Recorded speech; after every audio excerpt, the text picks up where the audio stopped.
Ya, Assalamualaikum warahmatullahi wabarakatuh. Waalaikumsalam warahmatullahi wabarakatuh. Selamat pagi teman-teman semuanya. Pagi. Terima kasih karena sudah meluangkan waktunya untuk hari ini pada kegiatan konseling kelompok. Sebelum kita mulai, saya ingin menanyakan kabar kalian terlebih dahulu.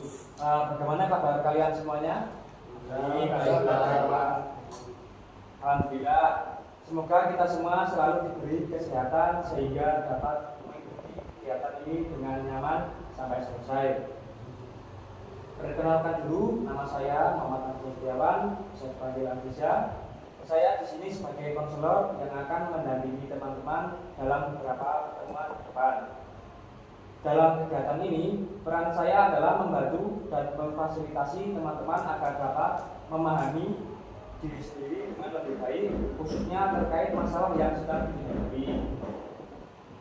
Pada pertemuan pertama ini, fokus kita adalah mengenali situasi atau peristiwa yang sering memicu munculnya masalah atau emosi negatif dalam diri kita.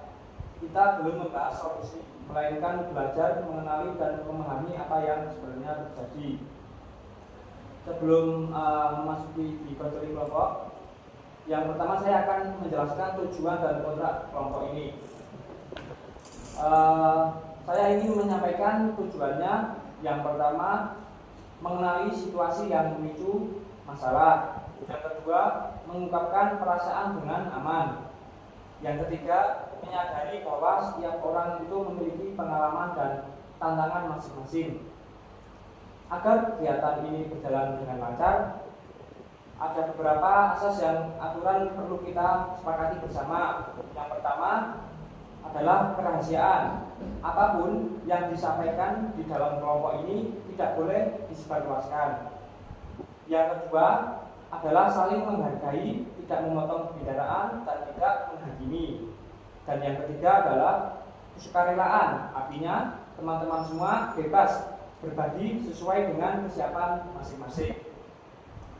Apakah teman-teman bersedia untuk mengikuti aturan ini? Ya. Baik, terima kasih. Jika nanti ada hal yang kurang nyaman, teman-teman juga boleh menyampaikannya secara terbuka. Tentunya kita akan melakukan SBD.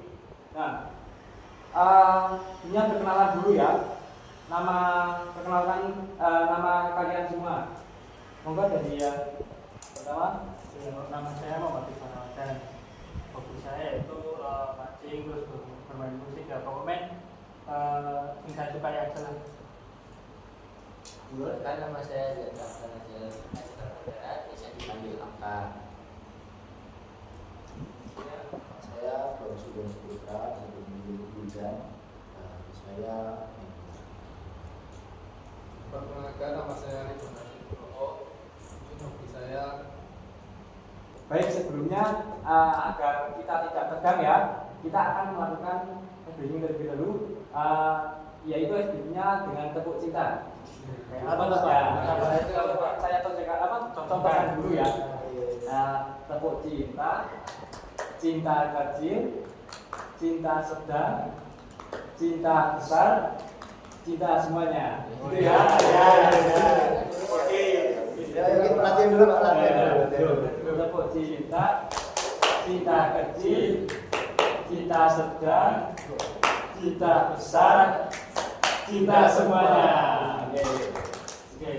Udah panas belum ini? Udah apa namanya? Ya. Udah nyaman belum ya? Sudah.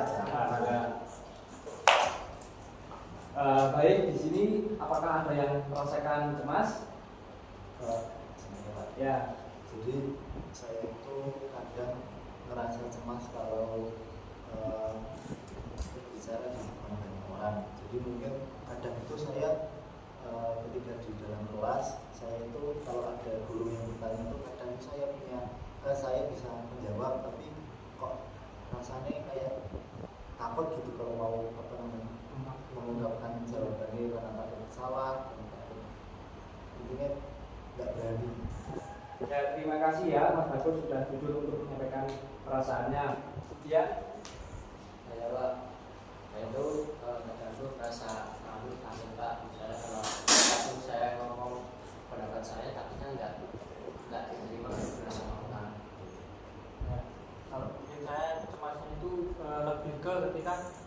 pas UAS. Nah pas UAS kan saya nggak belajar terus apa, itu cuma sih takut dapat nilai apa.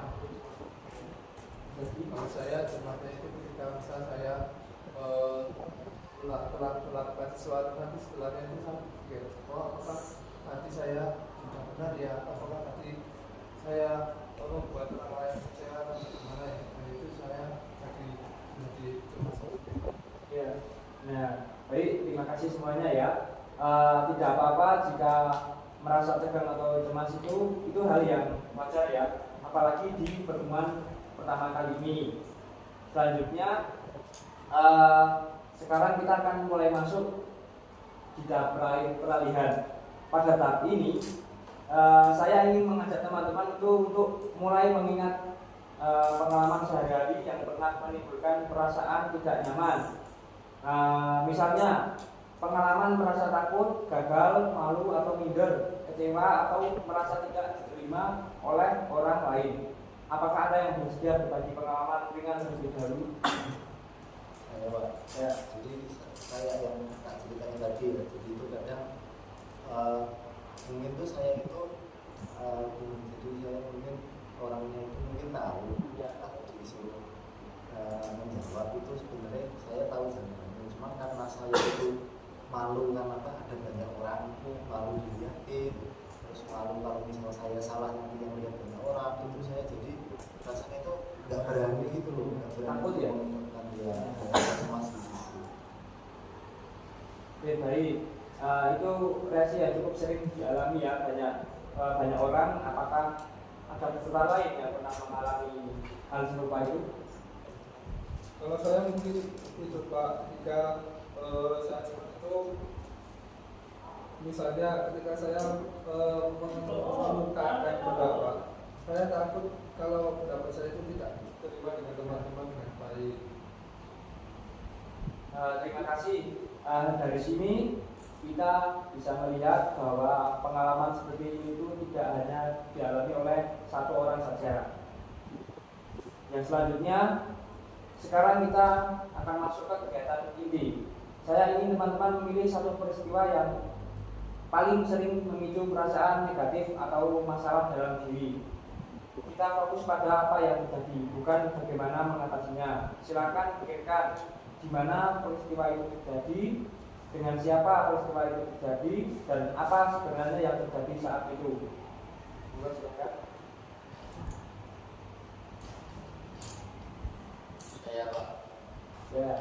Saya biasanya itu ketika dosen tiba-tiba waktu itu kan waktu makan siang sama pelajaran, terus tiba-tiba tuh guru itu tunjuk saya buat saya Panik ya? Ya. Takut. Baik, nah itu yang kita sebut sebagai activating event, yaitu peristiwa yang memicu munculnya reaksi dalam diri kita. Siapa lagi?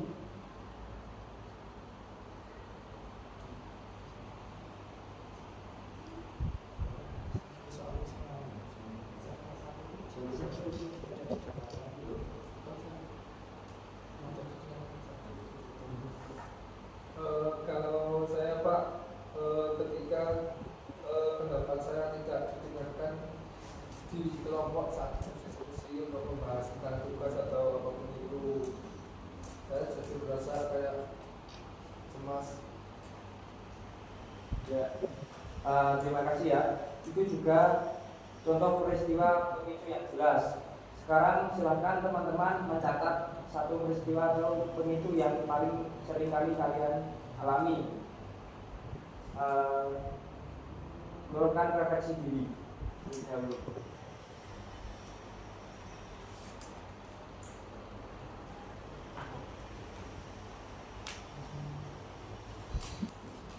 Jadi bagaimana? Apakah sudah selesai menulis?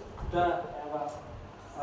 Mungkin kalau dari saya itu saya menuliskan bahwa sesuatu yang saya alami adalah saat dibandingkan dengan teman oleh guru. Misalnya dibandingkan seperti nilai, nilai itu lebih bagus, dan saya jelek gitu.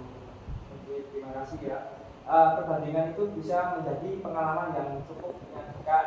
Dengan menuliskan peristiwa tersebut, kita mulai bisa memahami sumber masalah dengan lebih jelas. Baik, teman-teman, dari pertemuan ini kita telah belajar mengenali situasi atau peristiwa pemicu masalah masing-masing. Ini adalah langkah awal yang sangat penting sebelum kita melangkah ke tahap berikutnya. Pada pertemuan ini, selanjutnya kita akan membahas bagaimana pikiran atau keyakinan munculnya setelah peristiwa tersebut dan bagaimana pengaruhnya terhadap perasaan dan perilaku kita. Sebelum kita akhiri, bagaimana perasaan kalian setelah mengikuti sesi hari ini? Setelah mengikuti pada sesi konseling kelompok hari ini, saya merasa lebih lega, lebih paham, dan tentunya saya merasa tidak sendirian. Ya, alhamdulillah ya. Terima kasih atas keberaniannya, kejujurannya, dan keterbukaannya teman-teman semua. Mari kita tutup kegiatan ini dengan doa agar proses yang kita jalani dapat memberikan manfaat. Berdoa dimulai. Doa selesai. Baik, terima kasih atas partisipasinya teman-teman. Wassalamualaikum warahmatullahi wabarakatuh. Waalaikumsalam warahmatullahi wabarakatuh.